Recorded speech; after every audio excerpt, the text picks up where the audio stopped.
It's bye week, so the team's healing up from the first half of the season. So let's dive into some questions about my life and my teammates' life as well in this week's episode.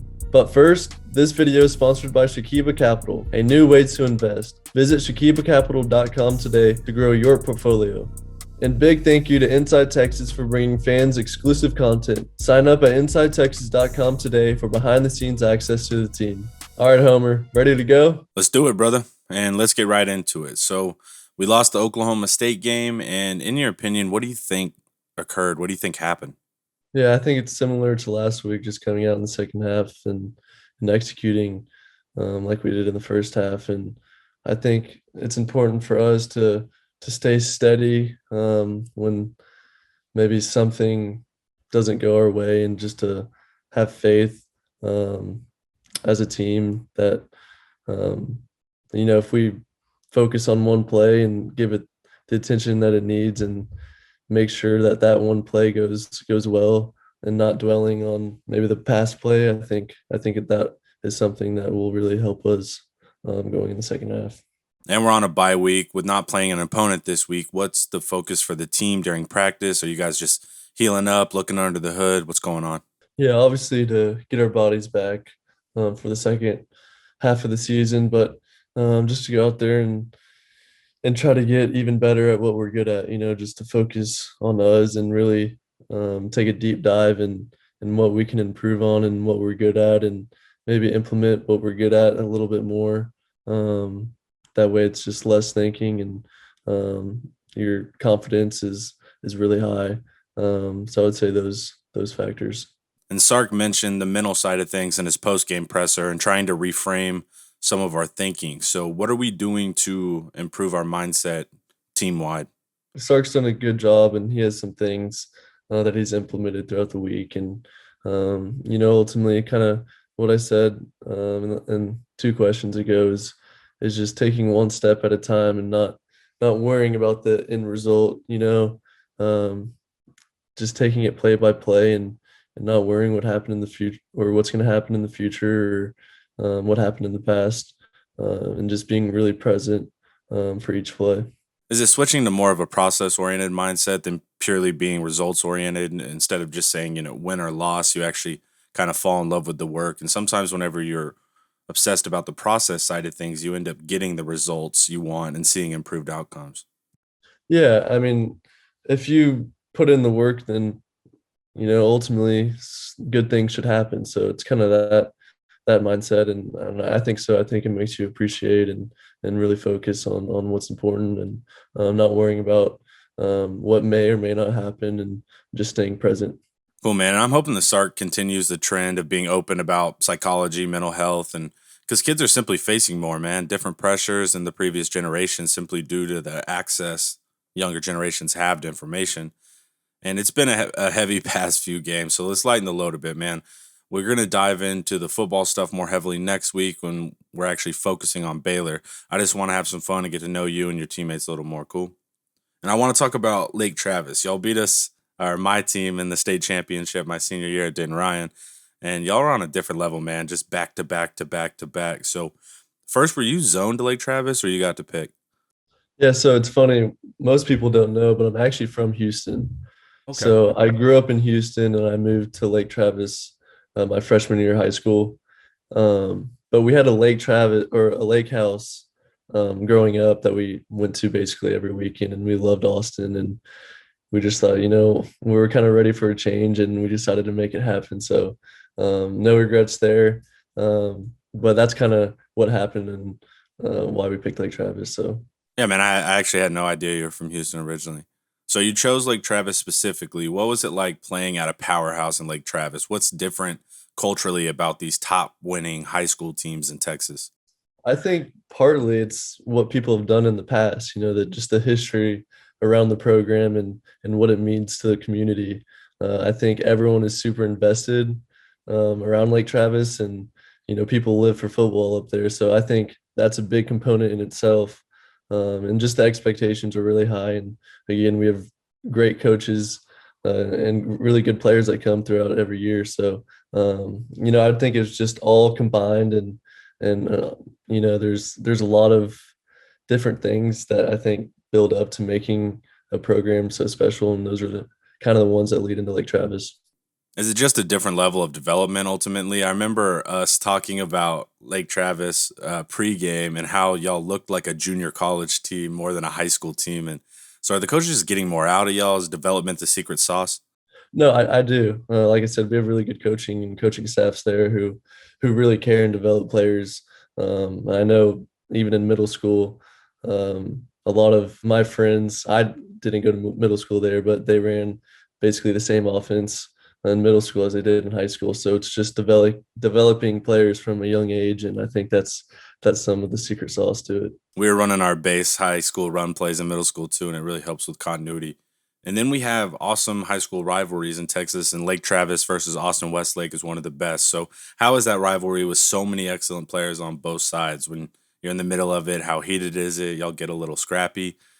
You got Sam Ellinger, Drew Brees, Nick Foles, all Westlake, you, Baker Mayfield, Garrett Gilbert, Lake Travis. The quarterbacks produced are just nuts. And then y'all have to go be buddies when you leave school. So, what's it like? Yeah, I think from a football aspect, we obviously don't like each other too much. And I guess high school too, but I mean, at the end of the day, I mean, we're kind of all similar, and we like each other. I have a bunch of Westlake friends, and Lake Travis and Westlake do get along, but definitely for a certain span, we like to butt heads and that sort of thing. So a Yeah. little balance. And then you had Garrett Wilson, man. And when I was doing your breakdown video, I was watching you and I was watching Garrett. So, what was it like having a receiver that dominant so young? Yeah, it was pretty awesome to have him around. He's a stud and a great person, great player. So just having him and him being older than me and going through the recruiting process before me helped me a lot. I used to ask him certain things just because he's kind of already been through it in that point in time. But he's a really special player, and he made some crazy, insane plays and helped me look pretty good. So. He's still a blast to watch. And you said Garrett helps with advice. Do you talk to any other former UT NFL players about how to handle the path through college and ultimately the NFL? Yeah, I think Sam has been a big part of that. I still keep in touch with him, and even last year, he's kind of helped me prepare and kind of understand what it's going to be like. And then I've also grown my relationship a little bit with Baker as well, just him going to Lake Travis. So I would say those guys are probably the biggest factors. It's a crazy time in college football, and everybody needs advice, and that's actually a good lead in. You're the first wave of NIL, and it's a new frontier for everybody. Everybody's figuring it out, bumps and bruises, all that. So, how do you think the new legislation has impacted locker rooms on the player side? And do you have to learn better time management, or do you just hand it off to an agent to handle all the business side? How does it actually work for an NIL athlete? For me personally, and I think a lot of guys have hired an agent and just to kind of let them handle it so we can focus on what's important, which is football and school and that sort of thing. So just having someone kind of manage and handle that is really important in my opinion. And then just the locker room. I mean, at UT, I don't think it's affected much at all. We have really good, respectful people, especially who's making the bulk of that money. So I don't think it's affected us much at all. Any word from the 22, 23 recruits if NIL is looking like it's going to be a major factor for them? I mean, I can see how it could possibly affect recruiting. I'm not completely sure, but I know it probably can play a factor, and I'm sure that schools are going to start using that to their advantage, and we'll see where it takes off. So That's what I'm saying. Nobody knows, man. yeah, it's so new. Players, It's so coaches, new. Yeah, media. I mean, we're all figuring it out, man. It's brand new. exactly. Cool, man. And then I wanted to ask you just some questions about, the actual quarterback position. And I wanted to know what it takes to be more effective on the field. And fans are often doing a base level analysis of a quarterback automatically, right? He completed it or he didn't complete it. But there's far more depth to that. There's far more reasoning and logic behind the decisions that are made.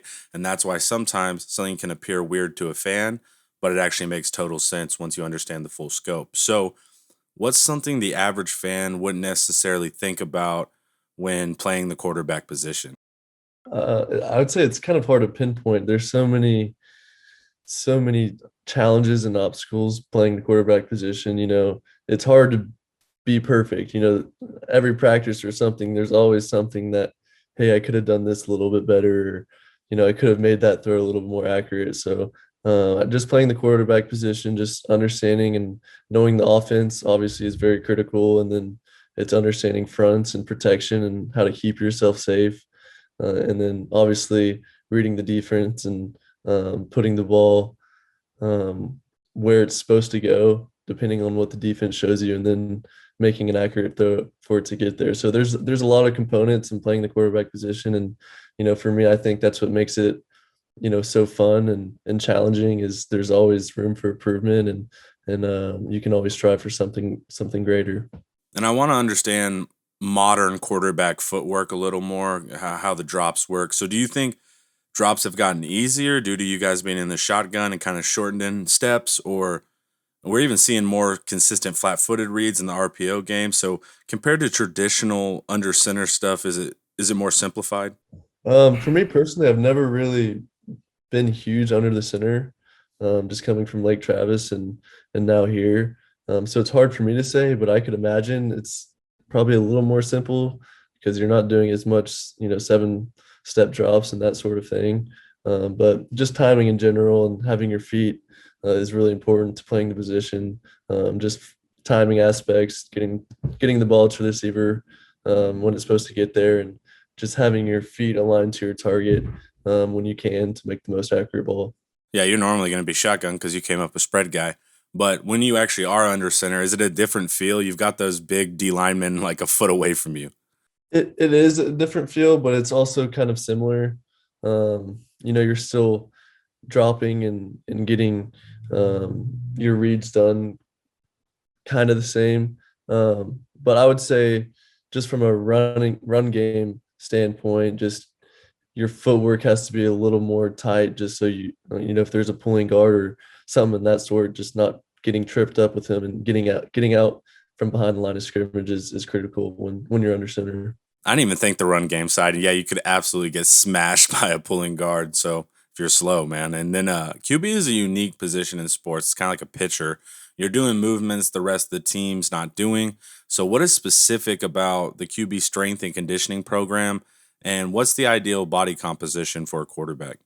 Yeah, for me, I've been trying to put on weight. That's one of my biggest goals in the off season. But it's important to put on a good weight. For me, that was a big component, and gaining more muscle than fat obviously is critical. But our training wise, we do a lot more bands for shoulders, getting that really flexible, and also just torque and hip movements and that sort of thing. We use medicine balls and different exercises that most positions don't necessarily do as much. So I would just say um, just being really flexible and not letting your weight kind of take over your range of motion and your ability to throw the football. And now I actually have a real one for you. So I always like to talk to top performers and whatever they're doing about their success mindset and how to deal with some changes in your environment as you continue to grow and progress. And you were a top QB in high school, all the big name camps, evaluators ranking you nationally known as a high schooler. So, with your early success, do you feel people treat you different because of your work? What's that line between people liking Hudson Card the person versus Hudson Card the quarterback? Have you experienced any of that yet? I wouldn't say it's been like over the top or anything. Um, you can. I always try to keep my circle tight. I've always been that way. Um, but when people come up to me or whatever the case may be, I always try to be nice as possible. And um, I'm no more special than anyone else. I just play a sport. So, but it hasn't been over the top, but it's been cool just to meet a lot of people in my grade around the country that are top athletes as well. So just being able to experience that has been cool. Do people talk to you in class? Because I remember having David Ash in one of my classes, and it seemed exhausting. He's in Macomb's trying to learn accounting or whatever, and people want to know if his injury is healed. So, have you experienced that? I think it kind of depends on the person. I've had a couple obviously, but I guess you can just kind of tell when someone else is kind of holding back, but it hasn't been crazy or over the top, which is nice. So I remember sitting there and thinking, I do not envy David at all. He's trying to learn. He's not focused on, football right now. And then I just have a few getting to know you type questions, more outside of the game. It's rapid fire stuff. So let's get it going. Number one, what is your favorite childhood memory? I would say probably all the family vacations we go on. I wouldn't say it's like one, particular one, but just all the memories on my phone and when we get together as a family, just being able to recall all those past memories and cool experiences we were able to have together. But if I had to pick one, it would probably be Bora Bora. Um, we took a catamaran down there when I was littler, so that was a really cool experience. So I would have to pick that one. How many countries have you been to? I don't know. That's a good question. Probably like I counted one time. I can't remember. Probably like 13 or so, maybe. Do you collect anything? You got any nerdy tendencies you're hiding from us, man? I honestly don't collect anything. Neither do I. Uh, I've kind of thought I've kind of wanted to, but it's like I can't. I haven't really been able to get into anything to where I keep up with it, if that makes sense. So maybe someday though, if I find the right thing. You don't have any time, dude. You get like a free hour. You just want to breathe. Are you big into Star Wars, anime, any guilty pleasures? I'm not huge into Star Wars. It's funny because Jake Majors, my roommate, is obsessed with it, but I've never really been that into it. But it's a good question. Nothing that's clicking out of the top of my head right now. And what's the last book you read that wasn't for school? I should probably read more. The last one, Or one you I read, think, or it I can think it be. was, I think it was Lone Survivor. Um, y'all have probably seen the movie, obviously, but the book is really good too. It goes in a lot more detail and kind of showed what it was like for him after his teammates passed away because it was a lot different than shown in the movie. So I recommend that book for sure. I read it too, man. It's a fascinating, intense story. And what's your biggest fear? Nothing deep, man. I don't want like I'm scared to be alone. What actually freaks you out? Like I hate snakes. If I had to, I wouldn't say anything like crazy, but I'm not a huge fan of bugs, I guess. Like bees and moss and that sort of thing. I'd rather them not be around me. So Yeah, I'm good for like 10 seconds and then I'm like, all right, guys, it's time to get out. And then living in the city for a while, what's your favorite spot to eat? It can be well known or even a hole in the wall. probably Mad Cell Rancho or Lupe Tortilla. Um, Lupe's more in Westlake area, but those two are pretty good. So if you haven't been there, I recommend. And when it's off season and time to eat something bad but wonderfully delicious, what's your go-to cheat meal? Probably some type of sweet, probably like ice cream. It's funny because once I start eating like ice cream one or two nights, and I just get addicted. It's weird. When I don't eat sweets, I'm like good, and I don't really care to eat it. But once I start, it's like a everyday thing. It's just one of those sad tales, of a young athlete being derailed by ice cream. You hear it every day. And then I have some questions, yearbook style questions about your teammates. Most likely to be X, most likely to be Y.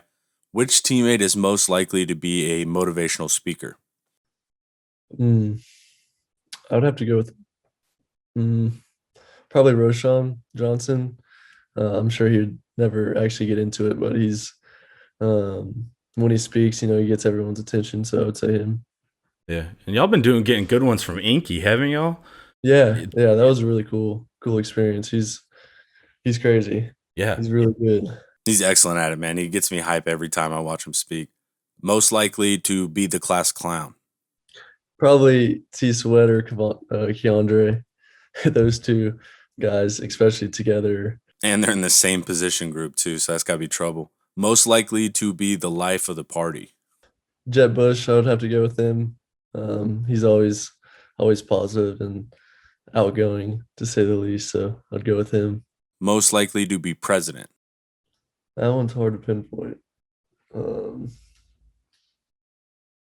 I feel like it's Roshan again, but just that's what I was thinking. I was like, I don't know if I want to mention him again, but um, that could be a good contender. Yeah, let's roll with Rashawn again, man.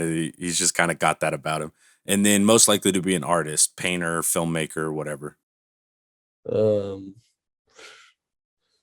None that I can think of, honestly. you guys don't have a drawing guy. There's always a drawing guy on every team.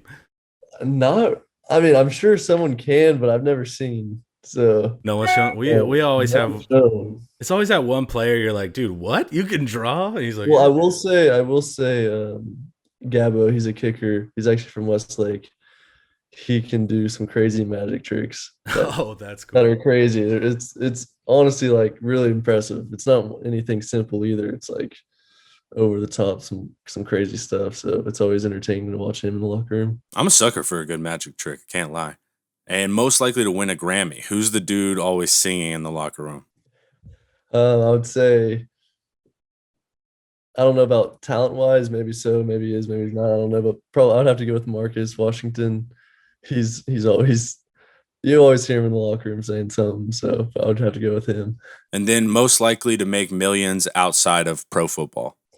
I'd have to go with probably Cade Brewer. He's really smart off the field, so I know he'll be successful one day. All right, brother. We are out of questions, so I'll get out of here and let you talk to the people. Good luck to the squad as always, and get some rest on the bye. Peace. See you next week for Baylor Homer.